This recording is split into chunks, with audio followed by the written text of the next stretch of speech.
इस वक्त की बड़ी खबर आपको बता रहे दिल्ली से, जहां पर आज निर्वाचन आयोग की अहम बैठक होने वाली है। 4 बजे यह अहम बैठक होगी और मध्य प्रदेश में होने वाले उपचुनाव को लेकर तारीखों का आज ऐलान हो सकता है। इसके अलावा अगर बात की जाए तो मुख्यमंत्री शिवराज सिंह चौहान आज ग्वालियर दौरे पर है, जहां पर वो आम सभा को संबोधित करेंगे और इसके बाद वो ग्वालियर से दिल्ली के लिए रवाना होंगे। तो आज का दिन बेहद खास। मध्य प्रदेश में चुनावी रण जो है वो पूरी तरह से सज चुका है और आज उम्मीद की जा रही है कि निर्वाचन आयोग जब बैठक करने वाला है शाम 4 बजे, तो उसके बाद वो उपचुनाव की तारीखों का ऐलान कर सकता है। हमारे साथ सीधे जुड़ा है न्यूज रूम से हमारे स्टेट हेड राजेश सक्सेना जी। राजेश, बेहद खास दिन, उम्मीद की जा रही है कि आज उन तारीखों का ऐलान हो जाएगा जिसके लिए मध्य प्रदेश का रण सज चुका है, यानी कि उपचुनाव की तारीखों का आज ऐलान हो सकता है। साथ ही मुख्यमंत्री शिवराज सिंह चौहान ग्वालियर दौरे पर हैं, आम सभा को संबोधित करेंगे और फिर दिल्ली के लिए रवाना होंगे। बिल्कुल स्मिता, जिस तरह से बिहार विधानसभा चुनाव तारीखों का ऐलान चुनाव आयोग कर चुका है और जिस दिन बिहार चुनाव तारीखों का ऐलान हुआ था उसी दिन चुनाव आयोग ने ये कहा था कि 29 तारीख को बैठक करेंगे। बैठक के बाद ये अनाउंस होगा कि आखिर कब उपचुनाव होना है और पूरे देश में जिस तरह से 65 सीटों पर उपचुनाव होना है, इसके अलावा एक लोकसभा की सीट है, साथ ही मध्य प्रदेश की इसी में जो 28 सीटें शामिल हैं।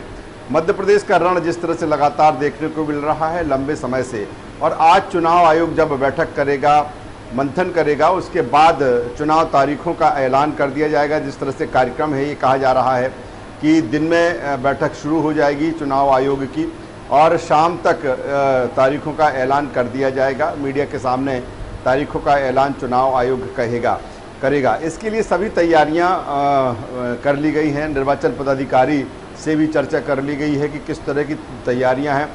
ज़िला कलेक्टरों को, चूँकि 19 ज़िले हैं मध्य प्रदेश के, जहां पर 28 सीटों पर विधानसभा के चुनाव होना है, उपचुनाव होना है, और सारे कलेक्टरों को ये कह दिया गया था कि सारी तैयारियां अपनी दुरुस्त रहें। जो कोरोना की गाइडलाइन है उसके अनुसार तैयारियां करने के लिए पहले ही निर्देशित कर दिया गया था। तो पूरी तरीके से, चाहे वो चुनाव आयोग की बात करें या फिर निर्वाचन आयोग की, राज्य निर्वाचन आयोग की हम बात करें या फिर ज़िला कलेक्टरों की बात करें, जो ज़िला निर्वाचन अधिकारी होते हैं, सारी तरीके से तैयारियां पूरी हैं और आज ये पूरी संभावना है कि चुनाव आयोग तारीखों का ऐलान कर देगा। कब चुनाव होंगे, कब वोटिंग डाली जाएगी, कब उसकी मतगणना होगी, ये सारा कुछ आज खुलासा हो जाएगा। नामांकन प्रक्रिया किस तरह से रहेगी ये भी खुलासा हो जाएगा। और साथ ही जिस तरह से बिहार चुनाव में हमने देखा कि किस तरह से गाइडलाइन चुनाव आयोग ने बताई है, ठीक ऐसी ही गाइडलाइन मध्य प्रदेश के 28 सीटों पर जब विधानसभा का उपचुनाव होगा, चुनाव आयोग ऐसी ही गाइडलाइन यहाँ पर भी जारी कर सकता है। दूसरी तरफ जिस तरह से आपने जिक्र किया, मुख्यमंत्री शिवराज सिंह चौहान को लेकर आज ग्वालियर दौरे पर रहेंगे और जिस तरह से लगातार हम बात कर रहे हैं ग्वालियर चंबल क्षेत्र को, क्योंकि पूरा फोकस, चाहे वो बीजेपी हो चाहे कांग्रेस हो, पूरा फोकस ग्वालियर चंबल क्षेत्र में है। उसका कारण यही है कि 28 में से 16 सीटें इसी क्षेत्र से आती हैं और दोनों इस क्षेत्र का मर्म समझते हैं। हालांकि बीजेपी की बात करें तो बीजेपी के पास ज्योतिरादित्य सिंधिया जैसा एक बड़ा चेहरा अब बीजेपी खेमे में है। दूसरी तरफ अगर मुख्यमंत्री शिवराज सिंह चौहान की बात करें तो उनकी भी एक ब्रांड वैल्यू है। साथ ही नरेंद्र सिंह तोमर भी इसी क्षेत्र से आते हैं और वी.डी. शर्मा जो कि बीजेपी के प्रदेश अध्यक्ष है वो भी इसी क्षेत्र से आते हैं।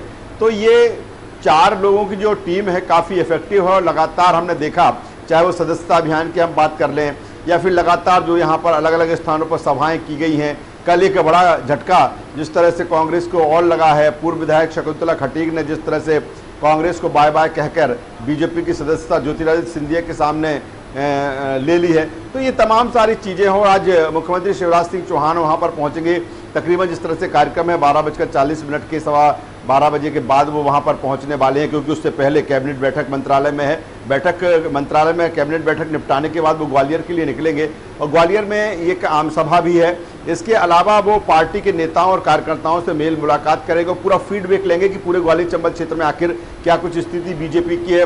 खासतौर पर जिस तरह से बात सामने आई थी कि असंतोष कहीं ना कहीं बीजेपी के भीतर ही है, तो ऐसे नेताओं को, ऐसे कार्यकर्ताओं को कैसे मनाया जाए, कैसे उनको समझाया जाए, कैसे बताया जाए कि सरकार रहेगी। क्योंकि ये बात पहले मुख्यमंत्री शिवराज सिंह चौहान कह चुके हैं कि अगर सरकार रहेगी तो तमाम सारी चीज़ें नेताओं और कार्यकर्ताओं के लिए रहेंगी। जब सरकार ही नहीं रहेगी तो फिर क्या कैसी चीज़ें होंगी। इसके अलावा दिल्ली वो वहाँ से निकलेंगे और जिस तरह से चुनाव हैं और जिस तरह से एक जमावट, चाहे वो सरकार के स्तर पर बात कर लें या फिर चुनाव के स्तर पर बात कर लें, पार्टी हाईकमान से उनकी मुलाकात होगी, उनकी जेपी नड्डा से मुलाकात होने वाली है। संगठन में भी जिस तरह से अभी बदलाव हुआ है, नई टीम सामने आई है जेपी नड्डा की, तो तमाम सारी चीज़ें हैं जो आज होने वाली हैं और यही कारण है कि आज का दिन काफ़ी अहम है। अहम इस बात को लेकर है कि जैसे ही चुनाव आयोग तारीखों का ऐलान करेगा, वैसे ही जो मध्य प्रदेश का समर है, जो मध्य प्रदेश का रण है या फिर सत्ता का जो MPPL है, वो साफ तौर पर अपने चरम पर दिखेगा। तमाम सारे रंग, चुनावी रंग हमें देखने को मिलेंगे इस 28 सीटों पर। आरोप प्रत्यारोप का दौर तो लगातार चल ही रहा है, लेकिन इस बीच में जनता के लिए क्या मुद्दे होंगे, जनता के लिए क्या भरोसा होगा, जनता के लिए क्या उम्मीद होगी इस चुनाव में, ये भी देखने वाली बात होगी। बाकी राजेश जी, क्योंकि जिस तरह का इस समय काल चल रहा है, उस समय लोग परेशान बहुत हैं। हमने बहुत सारी ऐसी तस्वीरें देखी थी जहां पर लोग जो है वो प्रवासी मजदूर वापस आ रहे थे, हमने ये भी तस्वीरें देखी थी। आज बेरोजगारी जो है वो एक मुद्दा है, किसानों का मुद्दा है, रोजगार का मुद्दा है, स्वास्थ्य का मुद्दा, ये तमाम मुद्दे हैं। और मुझे लगता है कि इस बार के उपचुनाव में ये तमाम चीज़ें, चाहे बीजेपी और कांग्रेस हो, दोनों ही लेने वाले हैं।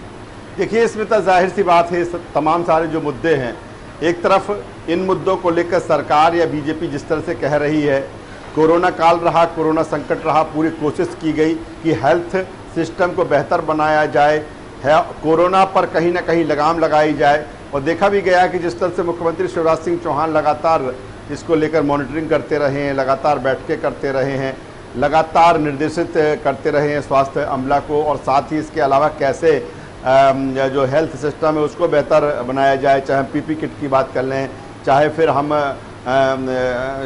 बेड की बात कर लें। ऑक्सीजन की कमी का मुद्दा भी एक बीच में गरमाया रहा, लगातार उसकी भी कमी है, क्योंकि जिस तरह से कोरोना पेशेंट बढ़े, लगातार वो संक्रमण बढ़ा, उसके बाद कहीं ना कहीं ऑक्सीजन की कमी भी आई, क्योंकि महाराष्ट्र ने ऑक्सीजन देना बंद कर दिया था, फिर नया करार किया गया।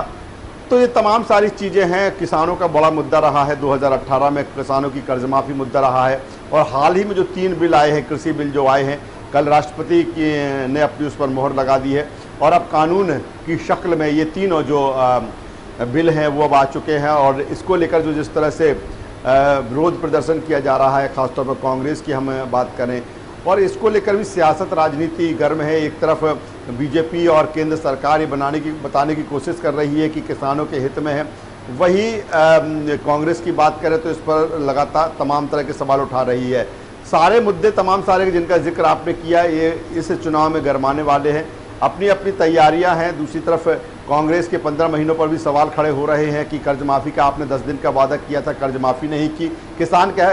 कांग्रेस कह रही है कि हमने किसानों की कर्ज माफ़ी की है, जो बची हुई थी वो बीजेपी करे।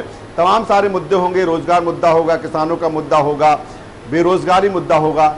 लेकिन कुल मिलाकर ये देखा जाए कि जो चुनाव है काफ़ी अहम इसलिए है। जी, बहुत बहुत शुक्रिया राजेश, हमारे साथ जुड़ने के लिए और तमाम जानकारी साझा करने के लिए। तो आज अहम दिन माना जाएगा, क्योंकि दिल्ली में निर्वाचन आयोग जहां बैठक करेगा, शाम 4 बजे ये बैठक होने वाली है, और उसके बाद देर शाम तक उपचुनाव की तारीखों की घोषणा हो सकती है। साथ ही मुख्यमंत्री शिवराज सिंह चौहान ग्वालियर दौरे पर रहने वाले हैं, जहां पर आज वो आम सभा को संबोधित करेंगे।